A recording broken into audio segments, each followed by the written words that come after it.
Deux invités ici sur le plateau du Festival international de Liège du film de santé, deux invités français, deux journalistes français, je vais prendre le deuxième parce que je dois venir venant correctement, Laurent Menet, France 3 Alsace, Strasbourg, et Charles Voissier, TF1, bonjour, et entre confrères, on s'apprécie.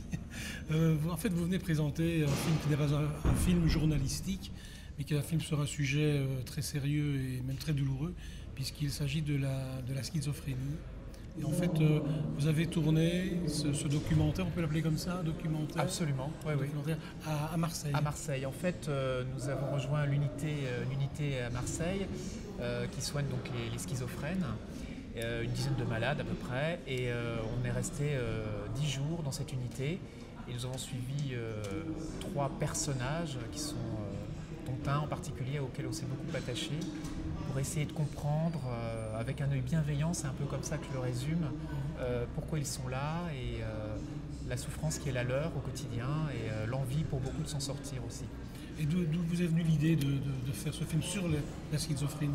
Alors on a beaucoup parlé de la schizophrénie au travers de nombreux faits divers en France, et ça nous a interpellés avec Laurent. On a décidé un peu de se poser d'autres questions, de se demander si la personne schizophrène était forcément quelqu'un qui tuait, comme on avait pu le voir en France, avec un couteau, ou est-ce que derrière cette maladie, il y a une vraie souffrance, une maladie, et on avait envie un petit peu d'explorer cette problématique et de se poser d'autres questions. Alors c'est un documentaire, c'est une série de témoignages dans un contexte et un cadre bien particulier. Alors en fait, en France, on s'interroge beaucoup sur la responsabilité des schizophrènes. Donc c'est aussi un élément qu'on voulait évoquer, même si ce n'est pas le point central du documentaire.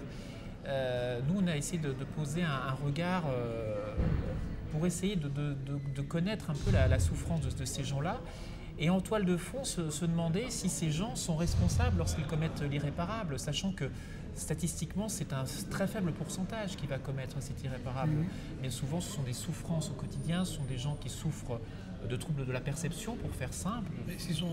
J'ai eu l'occasion de connaître quelques malades dans ma vie et dans ma vie professionnelle. Ce sont des gens qui, en fait, sont en dehors de la réalité, bien souvent. Alors, ils sont conscients de leur état, de leur situation. On n'est quand même pas, on n'est pas médecin. Je mettrai quand même un bémol à nos propos. Il y a des médecins de nombreux psychiatres qui étudient la schizophrénie. Je crois qu'en plus la schizophrénie, c'est quelque chose de très complexe à comprendre. Il y a beaucoup d'amalgames au travers de cette maladie. On ne met pas forcément les bons mots au bon endroit pour la décrire.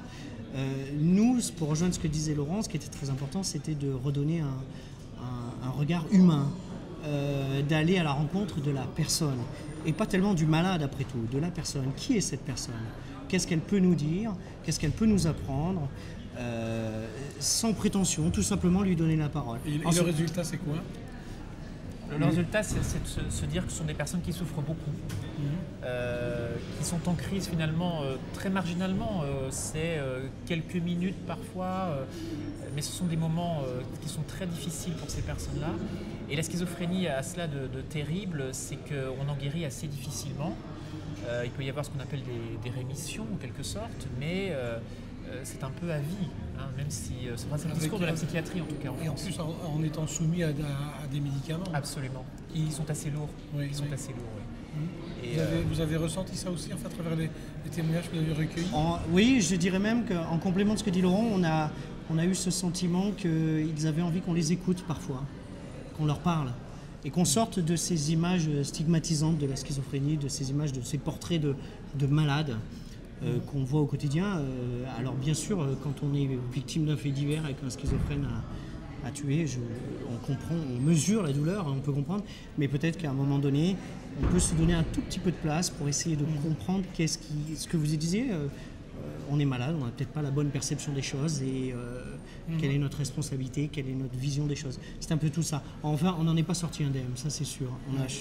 Mais alors, vous disiez l'importance ces gens avaient envie de parler, qu'on les écoute, et vous avez donné en fait une grande importance à la parole dans votre film. Ce dont on s'est rendu compte, ce sont des personnes souvent qui sont très attachantes, Il y a beaucoup de tristesse souvent dans le regard de l'un de nos personnages en particulier. On s'est vraiment attaché à lui parce que il est conscient de son état. Et c'est là la grande difficulté, c'est-à-dire qu'il y a une sorte d'appel à l'aide de ces gens-là. Et le traitement médicamenteux, évidemment, ne suffit pas à résorber tous les problèmes qu'ils connaissent. Donc on ne peut que s'attacher à ces personnes-là.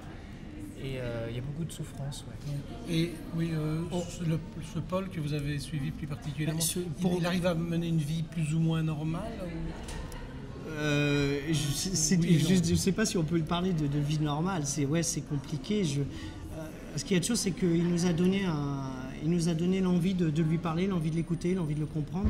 Et puis il nous a donné le sourire et puis l'envie de vivre normalement et de se dire, l'envie de lui parler. Et pour rejoindre ce que vous demandiez tout à l'heure, peut-être aussi dans le dialogue que l'on a donné, on a fait aussi quelques choix assez précis. On a fait des interviews sur fond noir, on a fait parler tous les intervenants sur fond noir pour mettre un peu tout le monde au même niveau, qu'on soit professeur, qu'on soit maman de schizophrène ou qu'on soit schizophrène, pour que tout le monde en fait ait un peu une sorte d'égalité des chances pour dire ce qu'il a à dire. Avec une primauté à la parole. Voilà, et ça c'est un vrai parti pris de notre part de vouloir amener ça. Qu'est-ce qui vous a donné l'idée de participer à ce festival de Liège? Vous connaissiez ou... Alors, quand on est jeune réalisateur comme nous, on fait un peu feu de tout bois, on regarde un petit peu tous les festivals qui existent. Et participer à un festival comme celui-ci, qui laisse la place à des grandes thématiques de santé, c'est évidemment intéressant pour nous, sur un thème comme celui-là, bien entendu. Et puis le Festival de Liège offre une rubrique assez particulière, promotion éducation de la santé. Notre documentaire, qui n'a aucune prétention sauf celle d'exister, de vouloir donner de la parole, rentre, je pense, dans cette thématique nouvelle qui, dans les festivals, en fait, a peut-être une volonté de vouloir donner un peu plus de parole, sortir un peu d'une chose un peu plus trop scientifique. Et pour le coup, c'est une vraie opportunité pour nous de dire, voilà, on a eu le sentiment qu'on était en phase, que ça pouvait marcher sans prétention, tout simplement.